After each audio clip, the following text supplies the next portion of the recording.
This is the DR-220 accident recorder removed from the vehicle. It's a forward-facing accident recorder. You can use it with a second camera. It's got a second camera input, so that could be a reversing camera or a side view blind spot camera. And there's a video output, so this recorder can be used with a monitor to view that second camera or the internal forward-facing camera.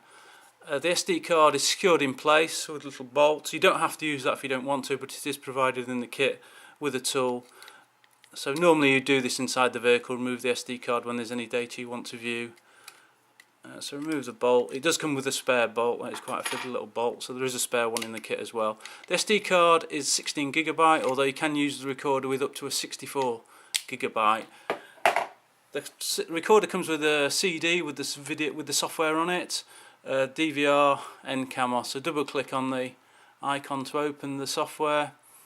Get the dialog window and then insert the SD card into the computer. It doesn't matter which order you do that in. Once you've inserted the SD card, you can then, that's just a dialog box from the computer, we ignore that. We use the open file icon and select black box, whichever drive it's in. Just double click on black box. It's telling you that you should format your SD card. Obviously do that afterwards when you've imported any data that you need. So just OK that. Date and hour, so something on the 26th of November. There's not a lot on this SD card. Let's have a look at 12 o'clock. Double click. We've got 3 files on at 12 o'clock. Normal and G-sensor. G-sensor just means the G-sensor is triggered. A normal file, no G-sensor triggering. So double click on the file you want to view. When you double click on it, you'll see the window opens. Obviously, if you had 2 cameras, the second camera would be there. You also get a Google Map if you're connected to the internet. If you're not connected to the internet, you just get the speed, latitude and longitude in this box at the bottom of the screen. You can pause if there's something happens, you want to pause it. And if that's the point of interest, I know there's nothing going on there, but if that was the point of interest, you can then take a screenshot, so you can print, but that's a screenshot, so you could email it to somebody as well as printing it, or you can take a recording, which is this icon. It tells you where it's going to save the data. You can choose a different location and what type of file. AVI is fairly standard, and most people will be able to view an AVI file. And just the time, so you're just confirming the time, 12 o'clock to 12:01. It's about 2 minutes. Sorry, yeah, about 2 minutes per file.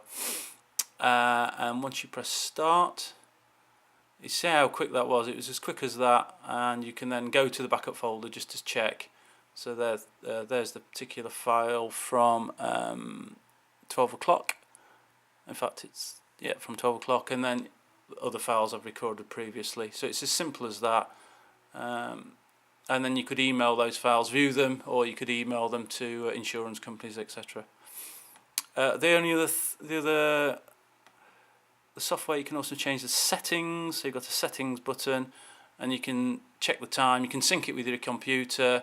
Video recording if you want to get longer out of the SD card, and the sensitivity of the 3G sensor. You can also switch the microphone off. So there's a built-in microphone. You can switch that off if you don't want to listen to the driver. You can also enter a user password, so you can protect the SD card, and you can also enter the vehicle registration, car number is vehicle registration. And so that's it. That's the DR-220 forward-facing accident recorder from Trailer Vision.